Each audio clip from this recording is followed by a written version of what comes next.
한 주간의 정치권 핫 이슈를 속속들이 들여다보는 정치토론 왈가왈부 유용합니다. 오늘도 어김없이 뜨거운 토론을 펼쳐주실 세 분을 모셨습니다. 강기정, 진성호 그리고 김유정 전 의원 나와 계십니다. 안녕하십니까? 안녕하세요. 안녕하세요.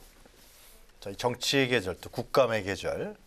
가을이 되면서 정치권의 열기는 계속 더 뜨거워지고 있는 것 같습니다. 본격적인 오늘의 주제로 들어가기 전에요. 오늘 오후에 있었죠. 이명박 전 대통령의 1심 선고 관련 얘기부터 좀 짧게 얘기하도록 하겠습니다. 자, 다스의 실소유주가 나왔습니다. 당연히. 예, 다스가 이명박 것이라고 네. 사법부에서 판결을 내렸는데요. 그러고 보면 오늘 판결 결과를 보면서 저는 다시 되새겨진 것이 2008년에 BBK 특검을 했었습니다. 네. 그때 증인으로 나왔던 강경호 사장이나 김성우 사장 이런 분들이 당시의 특검의 거짓으로 MB와 말을 맞췄다. 이것이 오늘 판결에. 그래서 그때 특검에서는 BBK가 MB 것이 아니고 이번 재판에서는 이 강경호, 김성우 사장 등이 말을 바꿔서 결국 BBK 때와는 달리 이번엔 다스가 MB 것이 되는 이런 과정을 거치면서 그러니까 특검 무용론일 수도 있고 어쩌면 이 한 증인이 한 수사기관 대한민국 검찰의 특검에 똑같은 수사기관에 반대 이야기를 하는 이런 어처구니 없는 일이 벌어진 것 같아요.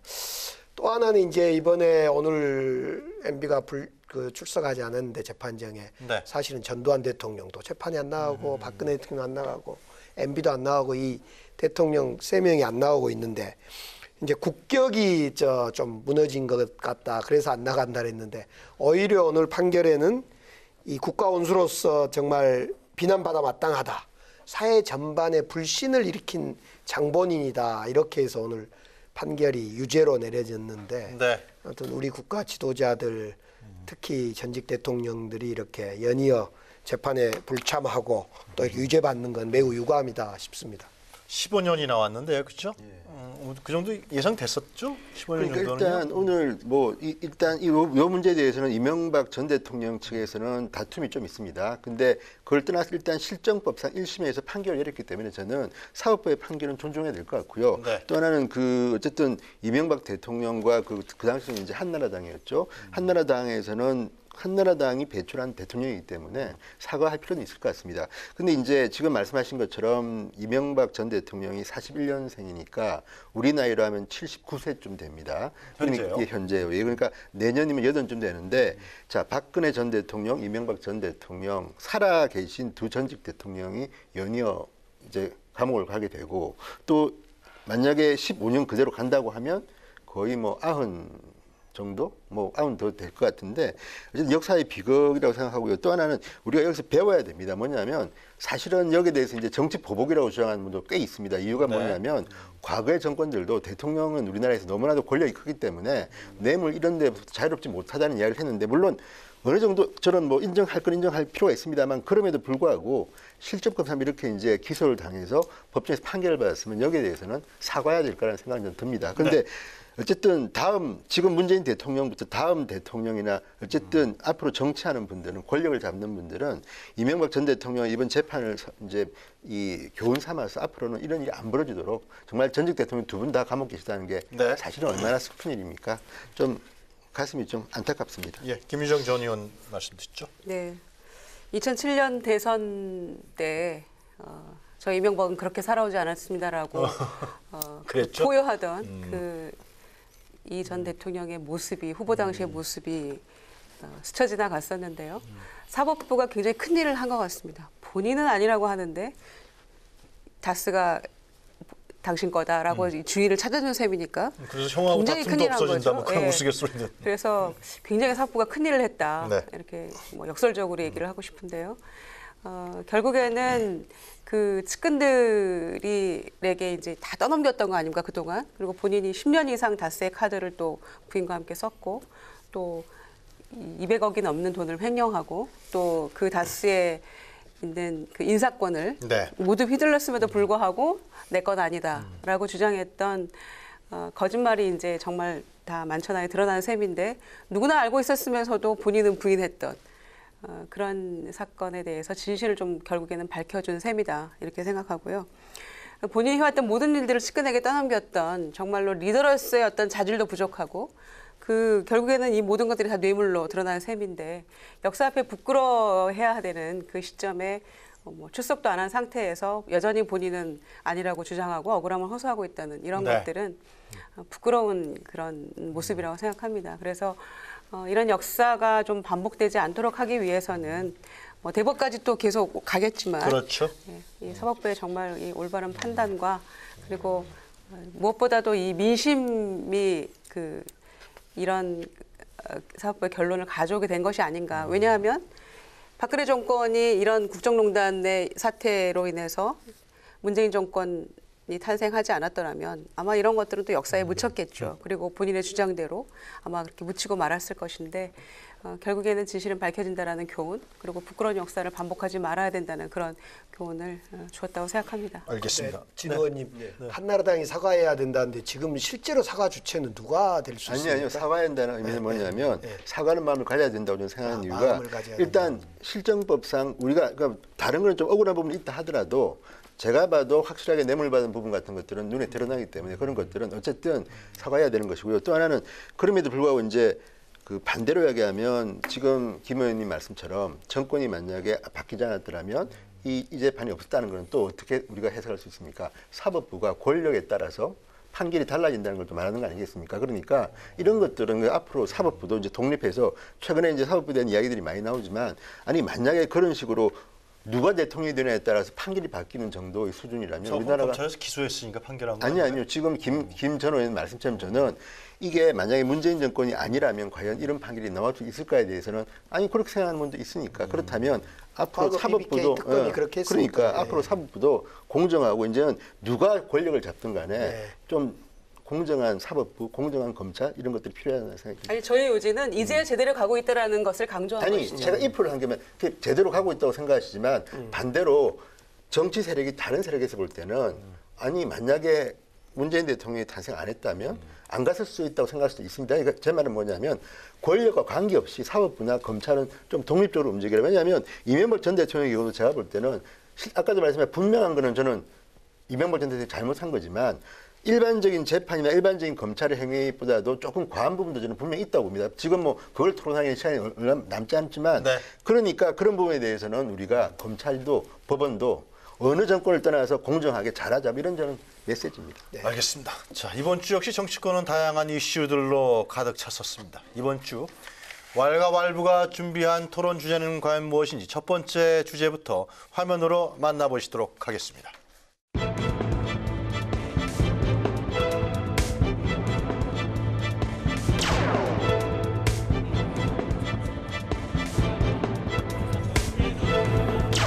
제보자지들은 해킹 등 전혀 불법적인 방법을 쓰지 않고 100% 정상적으로 접속해서 자료를 열람했습니다. 의원님께서 지금 불법적으로 얻은 정보를 지금 계속해서 말씀을 하고 계신데 비인가라고 표시가 돼 있습니까? 그렇습니다. 어디에 돼 있습니까? 말씀드린 것처럼 전혀 안 돼 있습니다. 아까 말씀드린 것처럼 감사관 실용이라고 써 있고요.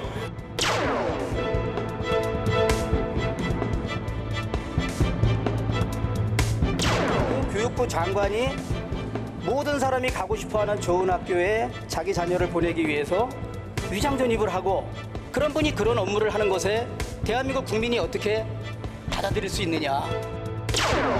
장관님께서 많은 논란 끝에 취임을 하셨는데 아까도 정확하게 답변을 안 하신 것 같아요. 2020년 21대 총선에 출마하실 거예요, 안 하실 거예요? 출마 여부에 대한 논란보다는 제가 이 직을 어떻게 잘 책임 있게 수행할 것인가를 더 깊이 고민하고 무례하게 임명 하루 된 장관에게 사퇴하세요라는 소리를 지르며 이렇게 장관의 임명을 방해하는 모습을 보면서 참으로 의아하다고 생각합니다.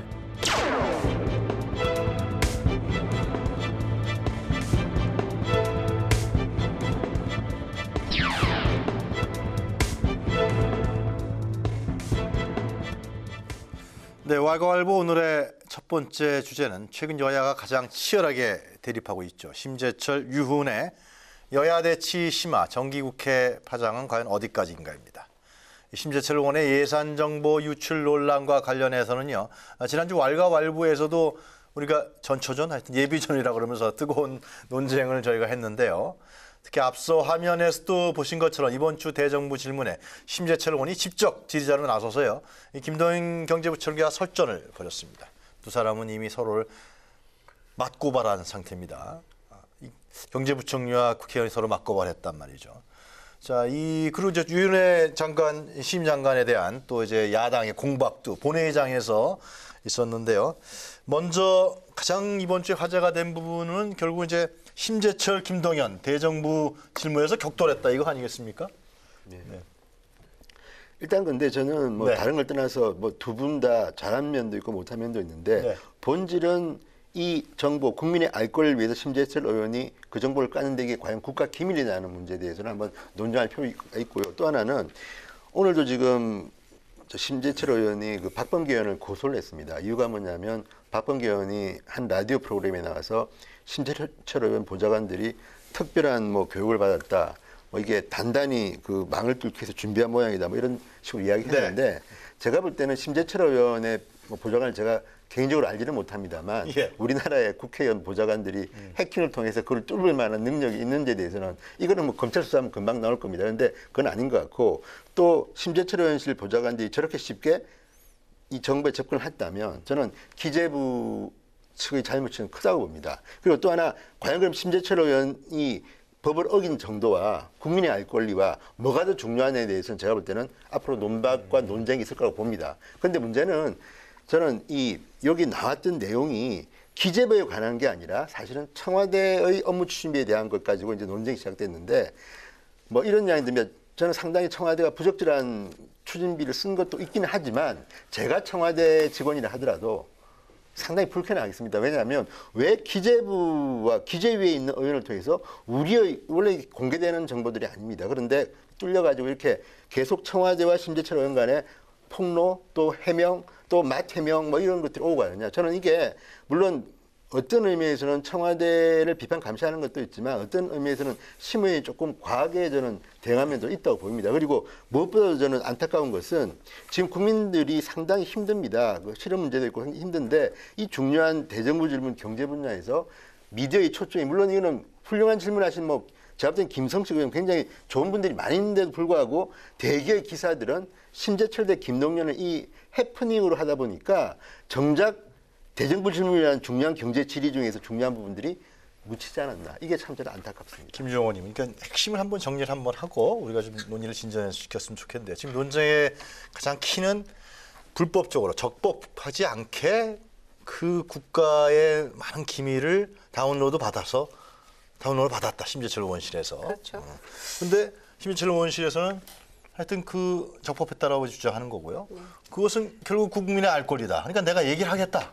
이런 거 아니겠습니까? 지금 이 문제에 관해서 계속 논란이 있는 것 같아요. 보름째 뭐 각각의 레벨에서 지금 대치 네. 상황이죠. 네. 그런데 그 핵심은 두 가지이죠. 네. 지난 시간에 저희 얘기했던 것처럼 심재철 의원 쪽에서는 재정정보원에서 정당한 뭐 아이디를 발급받아서 이렇게 정당하게 다운로드 받은 자료들이기 때문에 문제 없다라고 주장하고 있는 것이고, 그리고 이제 이 문제는 뭐 여야 또는 뭐 대다수 국민들 생각하기에 그건 뭐 이제 그 사법부에서 판단할 문제다. 네. 고발하고 했으니까. 그거는 이제 그 소위 자료를 얻기까지의 과정의 절차적 정당성, 이게 위법한가 아닌가, 적법한가, 이 부분에 대해서는 판단할 문제다. 사법부가. 검찰에서? 그렇죠. 검찰에서 수사하고 판단할 문제다.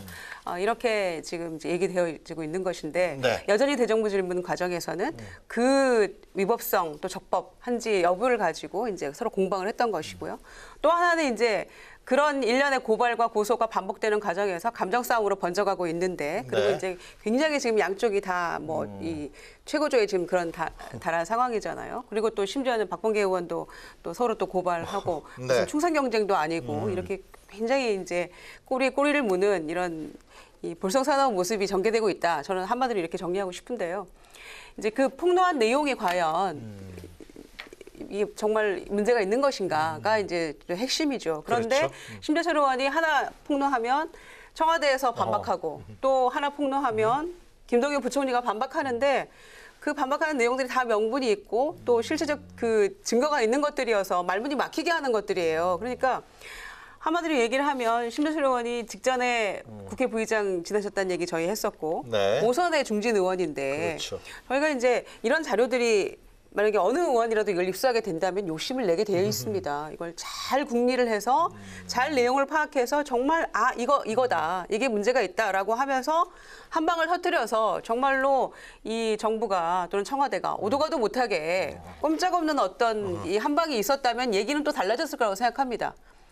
자료 획득의 적법성과 무관하게. 그런데 굉장히 자잘한 것들이고 또 이거 가지고 얘기를 하면 뭐 말만 막힐 만큼 또 저쪽에서 이 방어를 하기 때문에 결국에는 처음에 이제 그 정말 지지 떨어지고 뭐 헤어날 구멍이 없는 이 자유한국당에서 네. 이거 정말 한번 해보자라고 모두가 다 같이 뭉쳐서 야당 탄압이다, 압수수색 들어왔을 때 정치 검찰이다 이렇게 해가면서 했었는데.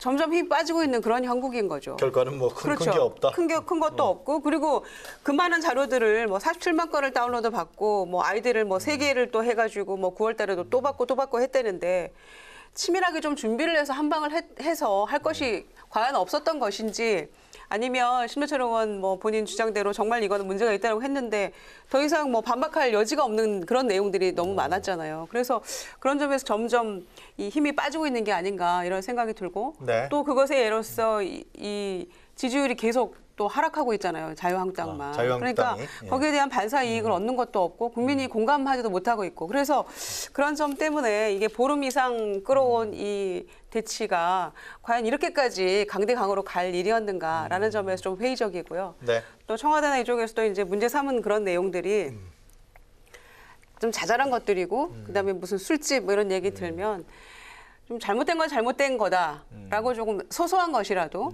인정하는 그런 자세가 조금 필요하지 않았을까. 이렇게까지 막 다 부처가 다 들고 일어나서 고발까지 가고 이런 네. 사태까지 가서 그야말로 이 국감에서 진정 대정부 증거에서 논의해야 될 그런 문제들을 이렇게 다 떠나보내고 시간만 소비하고 난상 토론으로 가는 이런 모습을 국민에게 보이는 게 과연 양쪽 다 바람직했는가라는 점에서 저는 좀 정말 문제가 알겠습니다. 있다. 양쪽 다 바람직하지 않았다. 결국 그것은 심재철 의원의 대정부 질문, 경제 분야 대정부 질문의 결과를 심재철 의원의 판정패다 이렇게 이제 평가들을 하더만요. 이것은 뭐 제 평가가 아니라 이정미 정의당 대표도 그렇게 평가를 했고 또 김용태 자유한국당 사무총장을 비롯한 그 내부의 평가도 이거 뭔가 문제가 있었다. 우리가 조금 잘못 그래요? 짚었다. 이렇게 이제 패한 걸로 뭐 이거 승패로 이야기하니까 좀 이상합니다만 패한 걸로 말씀 잘하셔야 됩니다. 그건 진짜. 예. 근거가 없잖아. 예? 패했다는 근거가 없잖아요. 어떤 진보적인 언론에서 그렇게 쓴 적은 있지만 상당히 주관적인 기사인데. 정의당 이정미 대표가 그렇게 아니 이야기했고 정의당 이정미 대표 김용태 사무총장이 뭐라 직접 했냐면요. 직접 이야기해보세요. 김용태 사무총장이 뭐라 했냐면 사실 우리가 자료를 보지를 못했다. 우리가 심재철 의원만 믿고 했는데 이도저도 아니었다. 이게 대정부 질의 그러니까 야당이 견제해야 될 판이 열렸는데 정부 여당을 견제할 판이 열렸는데 정치 분야, 외교 분야, 경제 분야, 사회 분야의 대정부 질의란 건 판을 여는 자리인데 거기서 아무 전략을 힘도 못 써보고 그냥 심재철 의원과 김동연 의원의 3만 원짜리 진실 공방을 벌여서 결국은 야당으로서의 견제를 못했다. 이렇게 이제 본인이 그 김용태 사무총장이 이 얘기를 했단 말입니다. 그런 걸로 볼 때 추정컨대 내부의 스스로의 판정패를 인정하고 있는 거 아니냐 이렇게 보여지고요. 저는 이제 이거 멈춰야 된다고 생각합니다. 이제 중단해야 된다. 우선 심재철 의원은 자료 반납해야 됩니다. 왜냐하면 그 자료를 불법으로 해킹했냐 안 했냐는 수사 과정에 지켜보기로 하고 어떻든 정부에서 정당하게 제출받은 자료가 아니라는 것 때문에 빨리 반납하고 그 자료 중에는 지금 실제로 심재철 의원이 가지고 있는 자료 중에도 공개 못한 자료가 있다는 거 아닙니까? 그걸 공개하면 국가의 안위나 이런 문제가 걸리는 문제가 있어서 지금 공개도 못하고 있는 거예요. 그래서 빨리 자료 반납하시고 기재부도 책임이 자유롭진 않아요. 여기 시스템 보안 이거 문제가 있다는 게 전문가의 진단 아닙니까? 빨리 시스템 정비하는 일이 해야 되고 검찰도 빨리 수사할 건 해서 국회하고 대립하기보다도 국회 어떤 것이 진실인지 빨리 밝혀주고, 국회는 아까 진 의원님 말씀대로 여러 가지 부동산 문제, 지금 금리 인상 문제 등등 현안 빨리빨리 접근해야 될 것 같아요. 반납해야 된다 그러는데 아니 뭐 그걸 떠나서 반납할 필요가 있으면 하는 건데, 근데 저는 이제 어떤 생각이 드냐면 국회의원들이 하는 모든 행동이, 예를 들어서 심재철 의원이 만약에 그 대구 질문을 갖다 했을 때 김영사 사무총장 개인적으로 그런 생각을 할 수도 있을지 모르겠으나 저는 이 국회의원들이 이런 걸 비판하고 국민의 알 걸 위해서 이 폭로하는 것이 무슨 정당 지지율이 오르고 내리고 이런 거하고는 좀 다르다고 봅니다. 무슨 이야기냐면, 저는 지금 김유정 의원도 잠시 말씀하셨지만 저는 청와대 이번 대응이 저는 상당히 부적절했다고 보는 이유가, 제가 만약에 청와대 측이라면 우리 잘못한 점이 참 많다, 용서해 주십시오. 왜냐하면 그렇게 이야기해도 제가 볼 때는, 저도 이제 쭉 자료를 봤지만 물론 뭐 스시 땡 무슨 더 땡땡땡땡 굉장히 비싼 집에서 모은 것들이 꽤 있습니다. 이런 것들은 비판받아 마땅한데, 이런 집조차도 이거는 상당히 비싼 집입니다. 1인당 12만 원 들어보십시오. 그런데 집이 비싸단 거지 그걸 먹었단 거 아니잖아요. 아니죠. 거기서 카드를 결제했으면 아니 들어보세요. 또 두 번째는, 아니 왜 그러면 청와대 비서관 행정관들이 그런 집을 굳이 가야 되느냐는 거. 또 두 번째는 뭐냐면,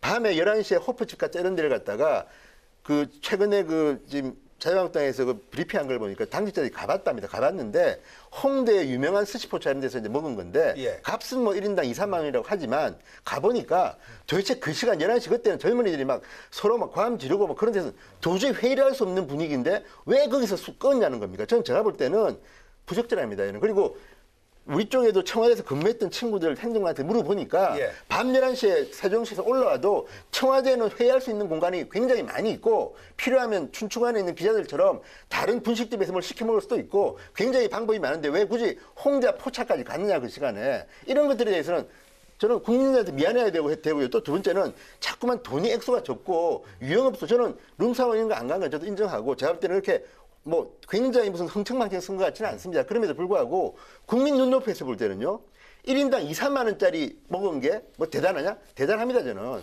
왜 11시에 자비로 먹을 수 있는가? 그러니까 그렇다면 청와대에서 이런 식으로 아니 청와대하고 심재철원하고 한 이야기를 저 여기서까지 또 반복할 이유 없고요. 저는 청와대 문제를 좀 이야기하는 겁니다. 업무 추진비를 꼼꼼히 제대로 원칙대로 써야 된다는 이야기에 전적으로 동의를 합니다. 이게 제가 볼 때는 제대로 쓴 게 아닙니다. 제가 볼 때는. 그러니까 사과를 적어도 청와대 직원들이 우리 좀 과했다. 그렇지만 제가 봐도 이분들이 무슨 룸사롱 가거나 좀 말도 안 되는 비싼 집에서 먹은 것 같지는 않습니다. 그리고 지금의 청와대 비서관들이 열심히 일하는 걸 인정하는데, 아니 목욕비 5,500원이 뭐 비싸냐는데요.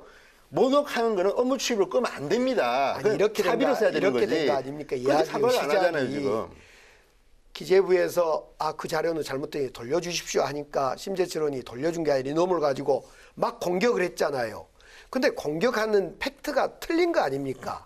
처음에 이야기가. 지금 처음부터 막 청와대가 맞다는 걸 우리가 평가할 수 없는 게요. 아니 적어도 감사원에서 감사를 해봐야 됩니다. 아닙니다. 그거는 청와대의 주장이 틀리다는 거지, 심재철의 주장이 틀리다고 누가 확인합니까? 감사원 감사를 하고요. 검찰이 수사를 해봐야 아는 겁니다. 감사원 감사에 지금 다 맡겼던 거 아닙니까? 그러니까 모든 업무 추진비나 예산 쓰임에 대해서 주관적으로 틀렸다. 그러니까 맡겼으니까 그 결과를 지켜보자. 그러니 심재철 의원은 이 자료를 반납해라. 이거 정답 같아요. 저는 반납하라는 주장을 할 수 있다고 봅니다. 알겠습니다. 이게 고소고발이 쉽게 정리 안 될 것 같아요, 그죠? 그러니까 이렇게 감정적으로 지지율 높은 문재인 정권의 청와대가 이렇게 시시콜콜 나눠보니 얼마 안 되더라 이런 식으로 그건 매우 옹색해 보입니다. 그러니까 저는 청와대가 감사원에 맡겼고 정당하게 우리는 이 감사원의 감사 결과를 기다리겠다. 그리고 쉬면은 자료를 기재부에 돌려줘라 정도로 저는 멈췄어야 된다고 생각하는 거예요. 그러니까 왜 똑같이 이렇게 서로 공방하면서 더 나올 것도 없는 이야기를 가지고 정말로 정당하다면 그렇게 깔끔하게 정리를 하는 게 맞지, 보름 동안 이런 얘기해서 되겠습니까? 그리고 대정부질문 그 중요한 시간에 이런 얘기로 서로 공방한다는 게 굉장히 부끄러운 모습이에요. 그러니까 정부 입장에서는 기재부가 됐든 청와대가 됐든 자꾸 비싼 집 11시 이후에 마치 뭐가 있는 것처럼 막 그 의혹도 아니고 사실로 확정해서 있지 않습니까? 대표적인 얘기가 그런 겁니다. 청와대 직원이 내부 회의 참여하는데 회의비를 받았다. 이건 팩트로 확인해 보니까 아니었던 거 하잖아요. 이것도 논쟁이 좀 있습니다. 근데 어쨌든, 항목이 다릅니다. 어쨌든 청와대 직원이 내부 회의에 참여해서 해일 받으면 큰 문제예요. 그러니까 청와대에서 해명한 거 아닙니까? 우리는 청와대 직원 되기 전에 일 도와주고 회의비 수당으로 수당을 받았다. 예. 인수위가 없어서. 그러니까 이 이야기는 지금 심재철 의원이 처음부터 저희도 국회의원 해보면 그러잖아요. 어떤 자료를 획득하면 보도자료를 먼저 내기도 하지만 또 확인도 해봅니다. 그리고 보도자료를 낼 때는 반드시 의혹이라고 표기해서 냅니다. 근데 심재철 의원은 그냥 확정으로 막 냈어요. 그러니까 이 문제는 저는 청와대에서 꼬치꼬치 3만 원짜리가 어쨌다 이걸 해명하는 것도 조금 국민들이 볼 때 좋지 않았던 게 맞습니다.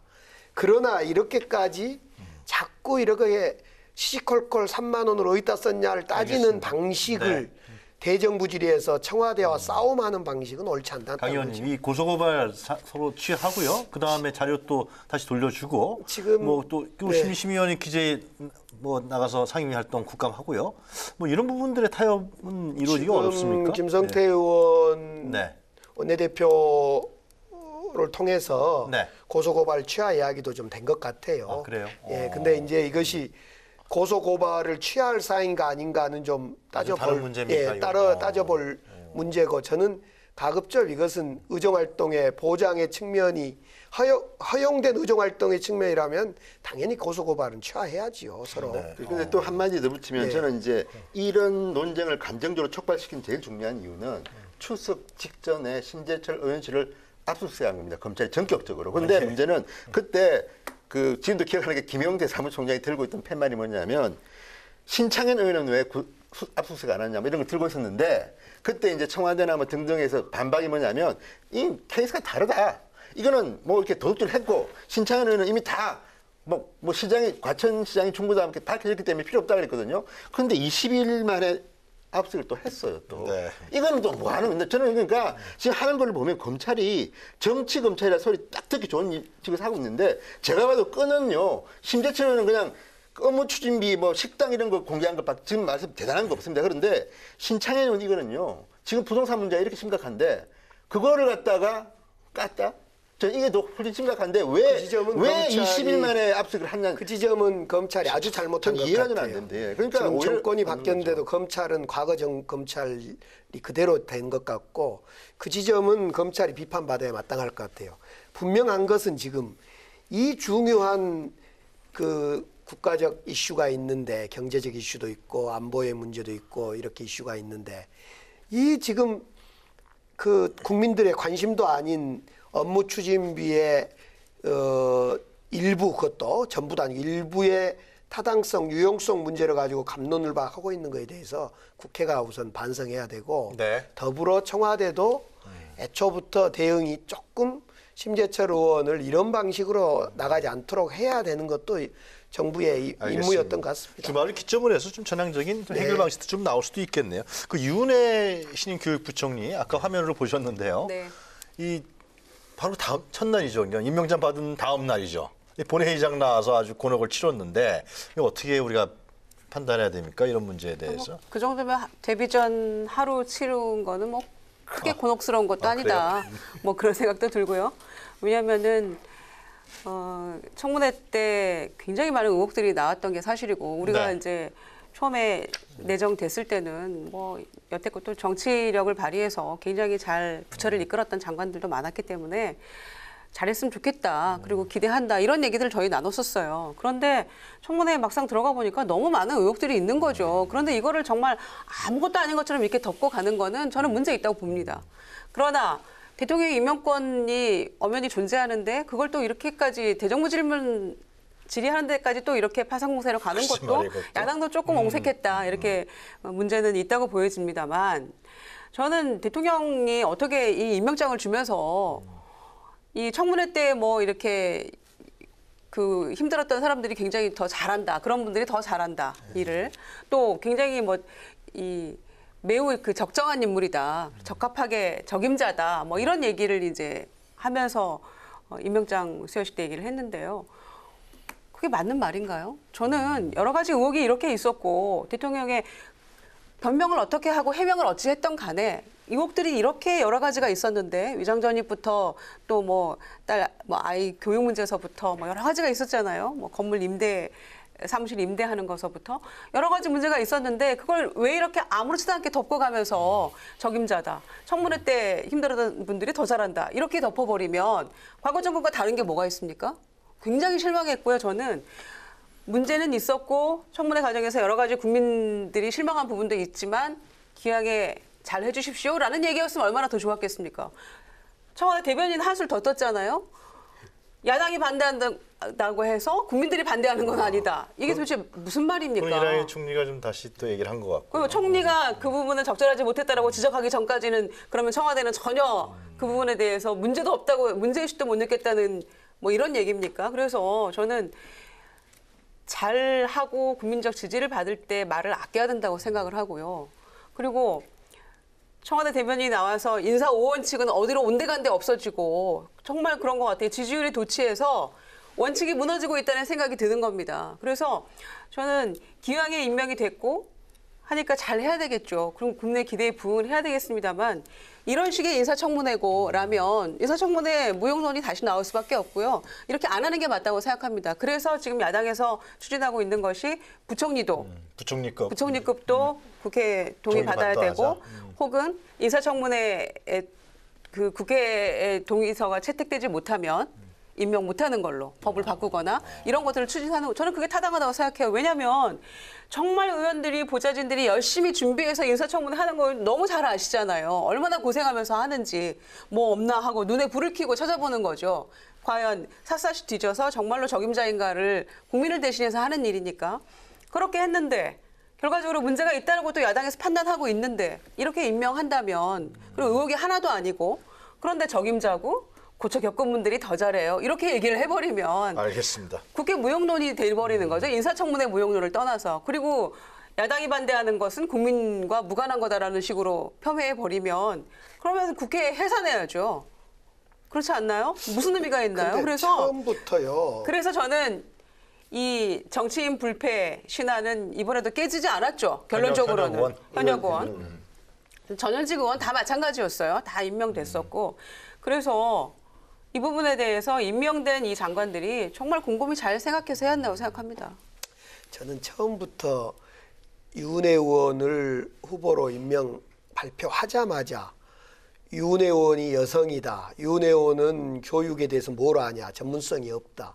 이러면서 처음부터 윤혜 의원을 공격하고 인준을 해주기 싫었던 거예요. 특히 야당의 입장에서는 누군가는 한 사람을 낙마를 시켜야지 야당의 존재감이 있을 거다.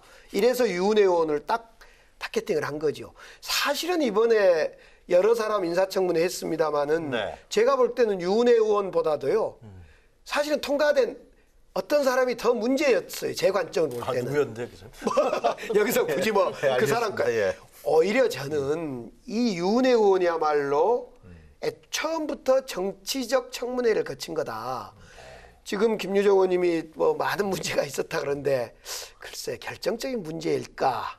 뭐 한 몇 가지가 있었죠. 근데 그 결정적인 문제가 아니다라는 이야기고 결론적으로 저는 만약 윤혜 의원이 야당이 볼 때 진짜 문제였으면 저는 이렇게 했어야 된다고 봐요. 자유한국당에서. 윤혜 의원은 도저히 우리가 못 해준다. 대신 우리가 여러 가지 협조를 다 할 테니까 윤혜 의원은 장관 임명을 강행하지 말아라라고 했다면 나는 문재인 대통령은 어떻게 생각했을까? 근데 이 깽판이 그냥 아무것도 하지 말자. 윤회도 안 되고 뭐 국정도 안 되고 못 하겠다. 이래 놓으니까 그 김의겸 대변인이 진짜 협치도 안 해줄 거잖아. 이거 만약 임명 안 한다고 해서 야당의 소리를 국민의 소리로 듣고 진짜 임명을 안 하더라도 협치도 안 할 거고 아무것도 안 할 거 아니냐. 이렇게 논평이 좀 제가 봐도 부적절한데 나갔던 거 아니냐 싶어져요. 근데 이제 그게 김의겸 대변인이 이제 뭐 저도 뭐 심정은 이해하지만 표현이 뭐 사과할 거다 했고, 뭐 해명할 거다 했고, 뭐 이런 식으로 하면서 이야기했는데 반대로 얘기하면 지금 그 국민의 여론과 야당의 뜻이 좀 다른 것처럼 이야기했는데 그건 아닌 게 주광덕 의원이 그때 대정부질이라는 걸 들어보니까 뭐 여론조사를 인용하는데 10명 중 9명이 위원회 장관은 반대한다는 거예요. 그리고 또 하나 문제는 그런 여론조사가 있답니다. 그리고 또 하나 중요한 거는 지금 저도 그렇게까지는 아니었을 거예요. 아니 그런 조사가 있다니까. 공식 이야기 또 두 번째는 저도 그래서 들어가 봤더니 우리가 뭐 138 무슨 뭐 이거 알죠? 뭐 지금 학부모들이 들어가는 그런 홈페이지 내는 것들이 많은데 네. 위원회 장관 비판은 정말 생각보다 엄청납니다. 그리고 제가 SNS를 좀 검색을 해봐도 문재인 대통령 지지자들 중에서 상당히 많은 부분이 비판합니다. 저도 이 자리에서 제가 그 이야기 했습니다. 50대 여성이 사회부 총리하는 건 정말 보기 좋다. 잘하길 바란다 그랬는데 문제는 위원회 장관이 여성이고 50대라서가 아니라 그것 때문이 아니라 처음에는 반응이 좋았습니다. 그런데 그게 아니라 하나씩 둘씩 드러나는 도덕적인 문제. 또 두 번째 어제도 그 대정부 질문에서 위원회 장관이 했던 답변이 있습니다. 덕수 초등학교가 뭐 명문이 아니다 이야기했습니다. 근데 저는 그런 표현은 정말 부적절한 게 아니 덕수 초등학교는 100년이 넘은 대한민국에서 정말 명문입니다. 물론 그 학교가 위치가 중구에 있기 때문에 초등학교 시험 취약 아동이 적을 수는 있지만 제가 이제 직장이 바로 그 옆이라서 그 수영장도 있습니다. 어마어마한 학교입니다.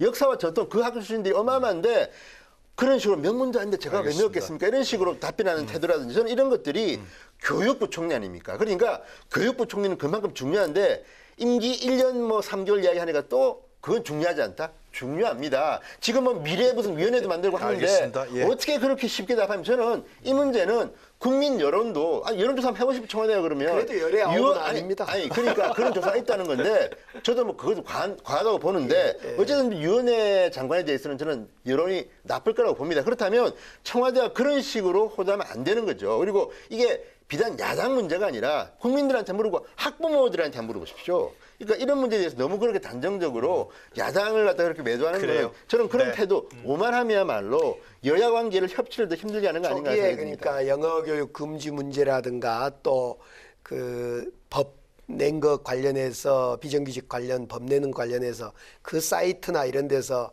아주 상당히 압도적으로 비판한 건 있습니다. 반대한 건. 그러나 국민 여론이 그렇게 뭐 열의 9이 반대했다. 이것은 근거가 없는 그런 이야기고요. 여론조사가 있다고 주광덕 의원이 이야기했습니다. 아닙니다. 그런 여론조사가 있다는 겁니다. 저는 이제 대통령도 야당이 그렇게 아프게 지적을 했으니까 원래 청문회를 아프게 한 사람은 더 느끼고 더 잘할 거다. 이런 덕담 정도 아닌가 싶어져요. 네. 지금 그 신임 교육부총리가 되면서 지금 그 고교 무상교육 문제, 또 영어 조기교육 문제, 유치원 이 문제들을 좀 이제 좀 풀어나가려고 하는 모습은 좀 보이는 것 같아요. 그 문제도 제가 지적하고 싶은데 그래요? 네. 오늘도 나왔지만 김동연 경제부총리가 그 이야기했습니다. 고교 무상급식 문제 협의한 적 없다. 왜냐하면 이런 일을 할 때는요. 아니 하고 싶은 대로 하면 뭐 다 공짜로 주는 게 좋죠. 그렇지만 재원이 문제 아닙니까? 그런데 경제부총리하고 사전 협의도 없이 그걸 갖다 이야기한다? 저는 그런 것이야말로 미숙한 장관 아니냐. 그리고 영어 교육만 해도 그렇습니다. 지금 사실 과거에 황우려 장관도 비판을 많이 받았습니다. 그것 때문에. 그분도 비슷한 그 케이스입니다. 교육 전문가가 아니라 교과위에 오래 있었던 분이 황우려 전 장관인데 그때 민주당이 비슷하게 비판을 했는데 위원회 의원도 어떤 의미에서 황우려 전 장관처럼 교과위 관련 위를 오래 있었던 분입니다. 물론 저는 그래서 잘할 수 있다고 보지만 지금까지 나왔던 그런 행동들 그리고 이번에도 너무 쉽게 그렇게 바꾸는 거 아닙니까? 그러면 학부모들이 걱정이 될 겁니다. 제가 볼 때. 그래 알겠습니다. 하여튼 간에 지금 이제 취임한 지 며칠 된 거죠? 뭐 일주일도 안 된 거죠. 일주일도 안 됐습니까? 하여튼 어떤 정책을 내걸고 또 교육개혁을 어떻게 펴나갈지 한번 우리가 주의 깊게 또 신임 부총리도 여러 가지 고민을 하지 않겠습니까? 지금 여러 가지 논쟁 속에서 탄생했으니까요. 지켜보기로 하고요. 첫 번째 주제는 이 정도에서 저희가 마무리 짓도록 하겠습니다. 네, 왈가왈부 두 번째 주제 들어가기 전에 저희가 준비된 화면부터 보도록 하겠습니다.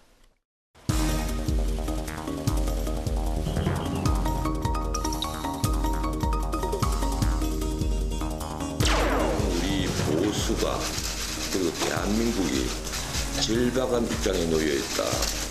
안보 상황, 경제 상황, 그리고 사회의 갈등은 더 커지고 저라도 돕지 않으면 안 되겠다는 생각이 들어서 제가 이번에 그 정황위원회를 맡았습니다.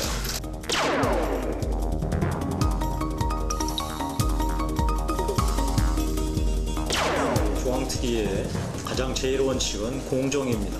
이 공정을 담보하기 위해서 전원책 변호사를 비롯한 외부 인사 선임에 최대한 자유권을 주고 외부 인사들이 중앙특위 안에 들어와서 활동할 때 그 의견들을 최대한 반영할 수 있도록 이 다짐과 원칙은 반드시 지켜질 것입니다.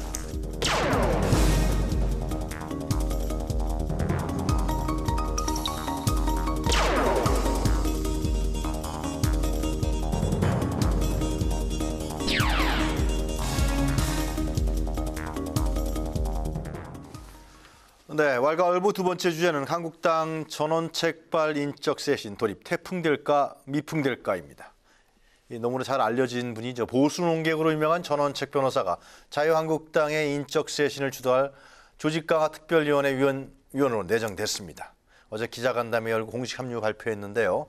자, 이 한국당이 상당히 이제는 이번에 전원책 변호사가 할 일은 그 당원 협의회, 그죠? 일괄 사퇴했으니까 네. 당원 협의회를 하여튼 뭐 물갈이하겠다 뭐 그런 거 아니겠어요? 그러니까 우리 일반 국민들이 듣기에는 조광특위가 뭐 하는 데인지 아는 분이 몇 분이야 되겠습니까? 네. 그리고 지금 전원책 변호사는 조광특위 위원입니다. 위원장이 아니고. 그러니까 김용태 사무총장이 사실은 당연직 조광특위 위원장입니다. 조직강화특위 위원장인데 김용태 사무총장이 정권을 준 겁니다. 그러니까 지금 나머지 민간위원 3명도 알겠습니다. 전원책 예. 변호사가 하는 거 아닙니까? 그럼 이분들이 하는 파워가 뭐냐?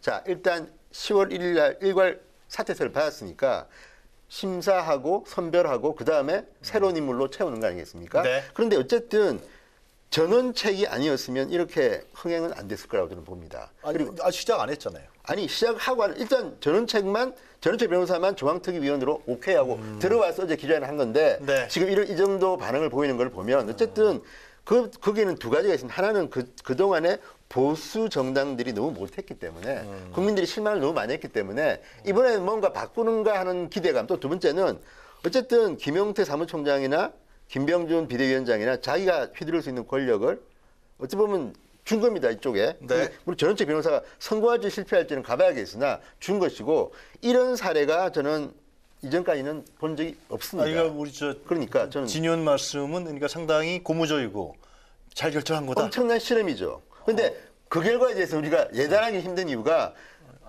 근데 어쨌든 간에 굉장히 파격적이고 저도 이제 한국당 소속이지만 굉장히 충격적인 인선이면 틀림이 없고 기대할 만하다. 예, 그리고 김용태 사무총장이 그러면 하여튼 다른 분들 반응 좀 보죠. 예, 그래서 나름대로 성공을 한 것 같은데 좀 김희정 전 의원님 반응부터 먼저 보기로 하죠. 예. 시작도 안 했는데 성공했다고 하시면 그동안 얼마나 답답했으면. 성공했다는 게 아니라 주목을 받고 있다는 거죠. 그러니까 답답해서 그랬던 것 같아요. 그동안 너무나. 뭐 실패할지 성공할지는 가봐야지 안다고 하셨으면 저는 뭐 결론부터 감히 예단하자면 실패는 불을 보듯 뻔하다. 그래요? 이렇게 생각하고요. 완전히 반응이 다르시네요. 네. 왜냐하면 그 비대위원장만 하더라도 서로 다 고사했었죠. 그리고 김병준 비대위원장을 어렵게 모셨고 추대했잖아요. 그래서 그분이 정말 뭔가 획기적, 왜냐하면 남의 편에서 또 데려왔기 때문에 굉장히 획기적인 뭔가를 할 수 있을 거라고 기대를 했었는데 결국은 하청의 재하청 아닙니까? 비대위원장이 조직강화특위위원장이 김용태 사무총장인데 무슨 말인지 한참 돼. 조직강화특위 위원장도 아니고 위원인데 그런데 정권을 주겠다? 이게 도대체 현실 정치에서 가능한 이야기인지 저는 잘 모르겠어요. 제가 이 27년 됐는데요, 정치권에. 네. 그런데 이런 경우는 처음 봤어요. 정권을 정말 줄 수 있을까요? 당내 시스템이라는 게 있는데 그래서 비대위원장 모셔올 때도 정권 주겠다라고 다 얘기하지만 정권을 가지고 그 휘둘렀던 비대위원장이 과연 누가 있을까요? 김종인 위원장 정도 있었을까요? 민주당에서. 그런 상황이기 때문에 저는 주목은 받을 수 있지만 김병준 위원장이 조금 무책임한 게 아닌가. 본인이 해야 될 일을 지금 전원책이라는 보수 논객을 영입을 해서 이렇게 하겠다는 건데 좀 문제 있다고 보고요. 그리고 뭐 이거는 두고 봐야 될 문제이긴 합니다만 당협위원장을 적어도 120명 이상 물갈이 하겠다라고 얘기하는 것이고 그리고 열정과 전투력을 가져야 된다는 것이고 지역구 관리도 중요하지만 국민 대표로서 얼마나 열심히 했는지 그걸 판단하겠다라는 거죠. 지식, 용기, 결단력 뭐 이런 것들을 다 보겠다는 거예요. 도덕성 이런 것들을 보겠다라고 하는 것이고 이제 영입하겠다는 건데 이런 분들이 왜 자유한국당을 갑니까? 저는 그게 가장 의문인 거죠. 왜 이런 훌륭한 분들이 자유한국당을 가는 거죠? 그래서 저는 힘들 것 같아요. 그러니까 물갈이 하는 것도 어렵고 현역 의원들의 반발은 개파를 떠나서 불을 보듯 뻔한 건데 이 국감 시기에 현역들을 다 물갈이 하겠다? 어려울 거라고 보고요. 그것도 어려운데 두 번째는 방금 말씀드린 것처럼 그런 기준에 맞춰서 정말 훌륭한 인재를 영입한다? 그건 더 어려운 일이라고 생각하기 때문에 꿈은 시작은 창대했으나 끝이 미약해질지 시작은 미미했으나 끝이 창대할지는 두고 볼 일이긴 합니다만 저는 기대는 안망이라고 생각합니다. 당연히 부정적이신 것 같아요. 예, 뭐 저도 김유정 그래요? 의원 말씀에 공감을 하는 부분이 지금 이제 자유한국당은 한편으로는 혁신도 해야 하지만 또 통합도 해야 된단 말입니다. 네.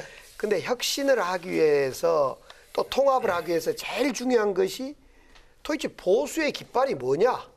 자유한국당의 정체성이 뭐냐? 이 가치관과 깃발을 들어줘야 되는데 김병준 위원장, 비대위원장이 지금 온 지가 상당히 됐는데 도대체 뭐 하자는 건지가 없어요. 이게 자유한국당이 깃발이 없어요. 그러면 깃발이 없는데 자, 당협의장을 130명을 쳐내고 다 비워놓는다 손 치더라도 김유정 의원님 말씀대로 누가 거기로 오냔 말이에요. 거기에 들어가서 흙탕물 뒤집어 쓸 생각이 없죠. 왜?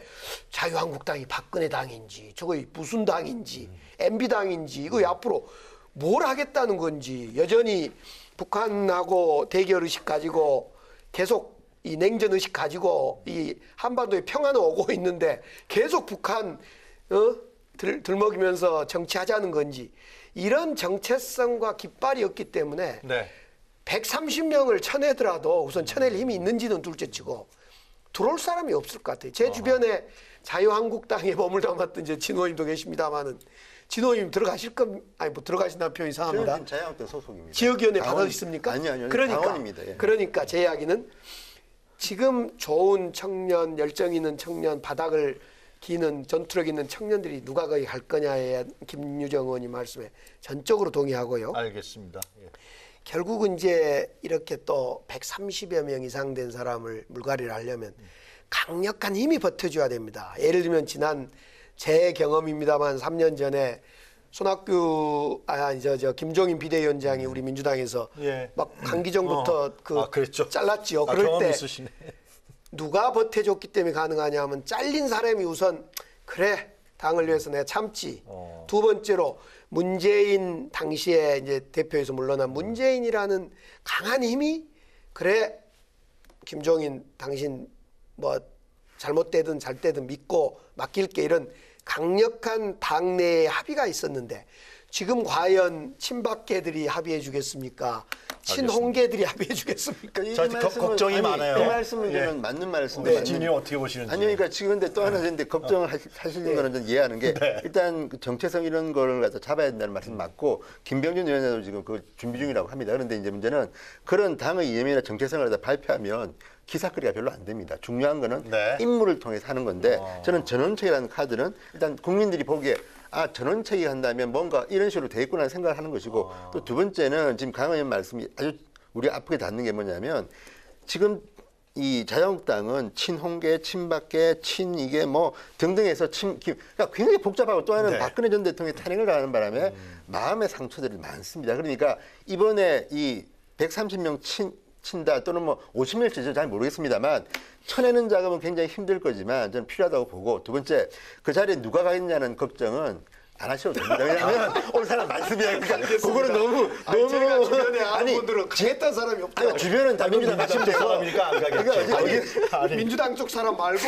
과거에 한나라당이나 이쪽에 계셨던 분들이 그분들은 뭐 어쩌도 됩니다. 그러니까 근데 그분들이 제가 볼 때는 김병준 또는 전원책 변호사가 이야기하는 소위 보수의 가까운 사람들이 진짜 보수들이에요. 다만 이제 이런 거 있는 게 지금 말씀하시는 것처럼 전원책 변호사가 하는 말이 이제 지금 바른미래당도 조금 이렇게 요새 시끄러운 이유가 뭐냐면 보수 대통합을 이야기했는데 그건 사실은 바른미래당 입장에서 볼 때는 아니 저 사람이 조광특위 의원이 뭔데 지금 우리 그러니까 그렇지만 큰 방향은 제가 볼 때는 맞는데 그래서 지금 비대위원장이 바뀐 건가요, 그럼? 아니죠. 그러니까 그건 아니고. 그러니까 전원책이라는 사람은 일개 조광특위 위원이지만 김용태 사무총장 옆에 원래 김용태 사무총장 별명이 꼬마 신랑인데 아까 보면 알지만 옆에 앉아가지고 맞아 전원책 변호사대로 할 거야 인정을 한 겁니다. 그러니까 어쨌든 이 당협위원장을 정하고 하는 작업을 전원책이 주도한다는 것은 인정된 것이고 다만 두 분 걱정처럼 그 걱정은 저는 맞다고 보는데 다만 이제 김종인 비대위원장이 좀 다른 게 뭐냐면 그때는 선거를 앞두고 자르기 때문에 어떻게 반발할 수가 없습니다. 공천하면 끝인데 이번에는 단계가 2단계 더 있습니다. 이번에 당위원장을 바꾸더라도 또 이분들이 잘린 사람들이 다음 당대표 때 뭐 어떻게 들어갈 수도 있고 그러니까 또 공천에는 누가 받을지도 모르는 거기 때문에 이번은 그렇게 적극적인 건 아닙니다. 그럼에도 불구하고 전원책 변호사의 지금 굉장히 떨고 있다는 건 뭐냐면 이분 별명이 단두대 아닙니까? 단두대. 부패한 정치인들 전부 다 잠재 세고 있다는 거기 때문에 그러니까 이번에 어떤 일이 벌어질지 당협 회장이 잘린 사람은 다음 공천도 나올 수 없을 정도로 완전히 부패인으로 찍힌 거 아닙니까? 그렇게 하려고 근데 했죠. 어쨌든 간에 일부는 저는 뭐 일부는 뭐 당을 떠날 분도 계시고 굉장히 시끄러울 건데 네. 과연 어느 정도 시끄러울지는 저는 잘 모르겠습니다. 왜냐하면 진도가 나가는데 아무리 그렇지만 또 사람이 하다 보면 아니 그 김종인 비대위원장도 칼 휘둘렀다고 하지만 많이 못 휘둘렀습니다. 그렇게 당하는 사람은 기분 나쁜 거지 비율로 보면 너무 많이 하게 되면 정말 이게 힘들거든요. 그러니까 저는 전원책 변호사가 어느 정도의 혁명할지 모르겠으나 지금의 자유한국당이나 보수의 지형을 보면 정말 조금 이번에 뭐 밖에 있는 분 모셔오더라도 한번 크게 대수술할 필요는 있기 때문에 그런 점에서 한번 기대하는 두 거지. 분의 걱정과 우려에도 불구하고 잘 될 것이다. 뭐 그런 잘 되는 일을 기대하는 거지. 꼭 잘 된다고 제가 뭐 예단하기는 없죠. 그런데 저는 굉장히 힘든 작업입니다. 새 대표가 내년 초에 선출돼도 흔들림 없이 이번 조강특위에서 결정된 인물들로 쭉 가는 그 정도는 돼야 정권을 주는 거죠. 전당대회 있죠, 내년 전당대회에서 새 대표가 와도 흔들림 없이 이번에 이루어지는 당협위원장으로 진용이 간다. 네. 내후년 총선까지 이쯤은 돼야지 정권을 주는 것이지 그렇지 않고 또 새 대표 가서 또 물갈이 한다면 불과 몇 개월 전에 홍 대표가 한바탕 갈아치웠는데 네. 또 지금 비대위에서 싹 또 사표 내라 하는 것이고 또 갈아치우고 그리고 불과 지금 2, 3개월 후에 또 새 대표가 또 바꾼다고 하면 공천할 때? 그러면 이게 무슨 정권입니까? 그러니까 아까 제 말씀드린 대로 하청의 재하청이지 비대위원장이 본인 뭐 시쳇말로 피 안 묻히려고 꼼수 피우는 것밖에 더 됩니까? 그러니까 잘해야죠. 알겠습니다. 전원책 위원이 아마 잘하실 거라고 기대합니다. 네. 근데 이제 사람이 기대하는데 올 사람이 없어서 문제죠. 올 사람이 없어서 문제지. 하긴 잘할 거다. 일단은 물갈이 정도는 잘 할 거다. 바른미래당이 자르는 거 정도는 하지 않겠습니까? 하여튼 결과를 하여튼 기대해 보고요. 또 그 결과가 또 지금 우리 진 의원께서 생각하시는 대로 또 여러 한국당 당원들에게 희망을 줄 수 있다. 그런데 뭐 김병준 봅니다. 위원장도 보니까 뭐 오세훈 전 시장 만나서 우리 당에 다시 복당하라 뭐 고려해보겠다 뭐 그런 걸 하는 걸 보면요. 어쨌든 네. 떠난 사람들을 다 무조건 데려와야 되는 건 맞는 것 같고 지금 근데 바른미래당이 지금 저는 좀 이제 좀 고민인 게 네. 국민의당하고 과거에 이제 바른정당이 합쳤기 때문에 그 정당에서 일부가 지금 온다는 이야기도 있고 한데 그거는 상당히 또 정가에 또 좀 폭풍이 좀 됐을 기다려봐야겠죠. 때. 그건 네 알겠습니다. 내년 가야지 압니다. 그건. 네. 그러니까. 자 오늘 토크 마무리하기 전에요. 그 세 분이 선정하신 사진 한 컷 보는 시간을 갖도록 하겠습니다.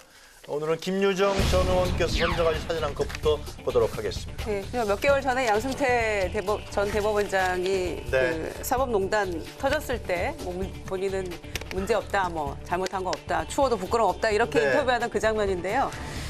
30일 날 드디어 100일이 넘어서 이 사법농단 수사가 시작된 지 100일이 넘어서 드디어 양승태 대법원장을 향해서 이제 이 조여가고 있는데 검찰의 수사가 그런데 너무 많은 세월이 흘러버렸기 때문에 압수수색이 무슨 의미가 있냐 이런 회의론이 일고 있는 거죠. 그리고 그 압수수색 대상도 타고 있는 차량에 한해서 했고 또 그날 압수수색하면서 제출했다고 하는 USB 2개도 본인이 서재에 가면 USB가 있다 이렇게 얘기해서 가져갔다는 거 아닙니까?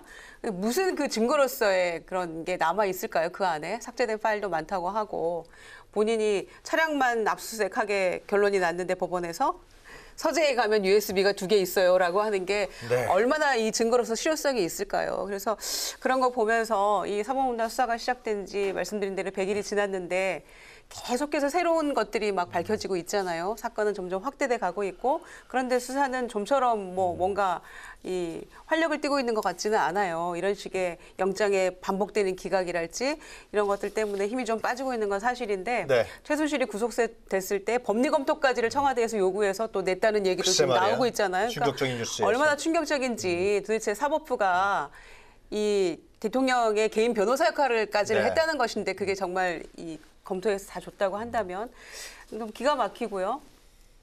100일 넘어서 이 정도 상황에 머물러 있다면 지금의 사법부에 대한 불신은 점점 가중될 거라고 생각합니다. 그런 점에서 적폐청산이 용두사미가 돼서는 안 될 거라고 생각하고요.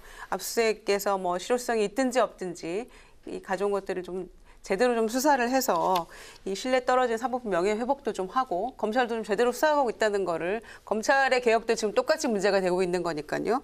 그래서 그 부분에 대해서 조금 보여주는 그런 계기가 됐으면 좋겠다. 우리가 대통령을 탄핵시켰었잖아요, 그죠? 네. 근데 지금 드러나는 여러 가지 물론 이것이 뭐 형이입니다만은 사법부의 어떤 이런 불신 문제, 부패 문제, 부정 문제 이런 부분들은 그럼 어떻게 해결할 것이냐. 이 부분에 또 하나의 과제가 또 다가온 것 같아요. 국민들도 걱정거리가 생긴 것 같아요. 그래서 공수처 시설을 할지 갈 길이 먼데 국회가 이렇게 그런 알겠습니다. 공방만 하고 있다는 게 비극인 거죠. 자, 강기정 전 의원께서 준비하신 사진 한 컷 보도록 하겠습니다. 네, 설명해 주시죠. 제가 윤창호 대학생인데요. 고려대를 네. 다니고 있는데 지금 부산에서 BMW 음주운전을 한 BMW 차에 치여서 사경을 헤매고 있고 결국은 회생을 못하고 지금 장기 기증까지 아마 결정을 하고 세상을 고별할 것 굉장히 같아요. 안타까운 일이에요. 예. 사고고 또 최근에 이제 황민 씨가 음주운전으로 함께 동승한 2명의 연극 연예인을 2명이 죽게 만들었던 그래서 어제 구속됐던 네. 그런 일이 있는데 도대체 우리나라의 음주운전은 너무 처벌이 관대하다.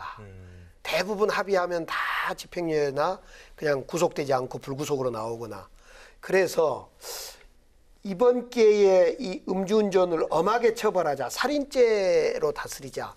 그래서 사실상 살인죄로 다스리는 이런 특별법을 만들자. 그래서 그걸 윤창호 특별법으로 만들자. 이런 생각을 가지고 저 윤창호 대학생의 얼굴을 알겠습니다. 오늘 한 컷 지금 선정했습니다. 아직도 사경을 헤매고 있다 그러죠? 사실상 그 뇌사 판정을 받고 네. 네. 근데 그 부친이 장기 기증을 하겠다. 그러한 이제 또 얘기까지 했는데 네. 너무나 가슴 아프고 안타까운 사연입니다. 자, 진성호 전 의원님께서 마련하신 사진 한 컷 보도록 하겠습니다. 저게 이제 경제분야 대정부 질문할 때 김동연 경제부총리의 모습인데요. 네. 전날 그 바른미래당의 김성수 의원이 굉장히 많은 수치를 통해서 이제 진한 질문을 했습니다. 그리고 김동연 부총리도 상당히 진지하게 답변을 했는데 사실 숫자만 가지고 보면 정말 참사입니다. 그러니까 김동연 부총리도 그걸 인정하고 대국민 사과까지 했습니다. 저 자리에서. 그런데 그 당시 이제 김 부총리가 한마디 한 게 뭐냐면 최저임금제가 사실은 이 고용에는 문제가 있기 때문에 그 지역별로 최저임금제를 차등화하는 방안을 네. 연구하고 있다는 말을 했습니다. 그래서 그게 일부 이제 언론에 보도가 됐는데 바로 당에서 그럴 가능성이 희박하니까 너무 그렇게 믿지 말라는 식으로 이제 좀 경제부총리의 위신을 갖다가 이제 이게 뭉개버리는 그런 일이 있었는데 네. 저는 지금 이게 여야의 문제다 아니고 지금 국민의 이 경제가 정말 심각합니다. 그렇다 그러면 대통령도 얼마 전에 대기업 가서 그 기업이 일자리 좋은 일자리 많이 창출하라고 이야기하지 않았습니까? 사실 그런 태도가 저는 필요한 시점인데 어쨌든 김동연 경제부총리는 부글부글 할 겁니다. 왜? 지금 사실은 당청 때문에 취업자 수가 감소한 거 아니냐는 분들이 더 많은데 오히려 이거에 대해서 취업자 수 감소를 고치기 위해서 이런 이야기를 하는 경제부총리는 설 자리가 없다. 이런 기사들이 지금 나오고 있습니다. 그러니까 저는 제발 청와대나 민주당에서도 물론 본인들이 우리나라가 잘 되기 위해 한다는 진정성은 제가 인정하겠습니다만 방법에 있어가지고 과연 그분들의 생각이 맞는지 김동연 경제부총리들이 진솔하게 그런 아이디어를 내면 조금 더 진지하게 좀 더 검토해보자 같이 이 정도 태도는 나야지 그거 문제 많아 이런 그래요. 식으로 하는 식은요 네. 절대 저는 우리나라 경제나 국민들한테 도움이 안 됩니다. 조금 더 마음을 좀 숙이고 알겠습니다. 조금 더 우리 경제에 대해서는 고민할 필요가 있다는 생각이 듭니다. 네, 여야 정치권이 어제로 국회 대정부 질문을 이제 마무리하고요. 이제 다음 주부터는 국정감사 준비에 본격적으로 나서고 있는 것 같습니다. 각 당마다 이 방점은 조금씩 좀 다르지만 여야가 공통적으로 내세우고 있는 키워드는 역시 민생입니다. 또 실업 문제뿐만이 아니라 최근 각종 경기 지표들이 부진한 흐름을 보이면서 이 국민들 시름도 깊어지고 있습니다. 정부 정책에 어떤 문제가 있는지 또 어떤 대책이 필요한지 어떤 해결책이 필요한지 이번 국감을 통해서 꼼꼼히 좀 살필 수 있도록 철저한 준비가 있어야겠습니다. 국정감사 중계 관계로 저희는 국감이 끝나고 다시 찾아뵙겠습니다. 정치토론 왈가왈부 오늘은 여기까지입니다. 세 분 수고하셨습니다. 수고하셨어요. 고맙습니다. 참 1시간 짧네요. 3주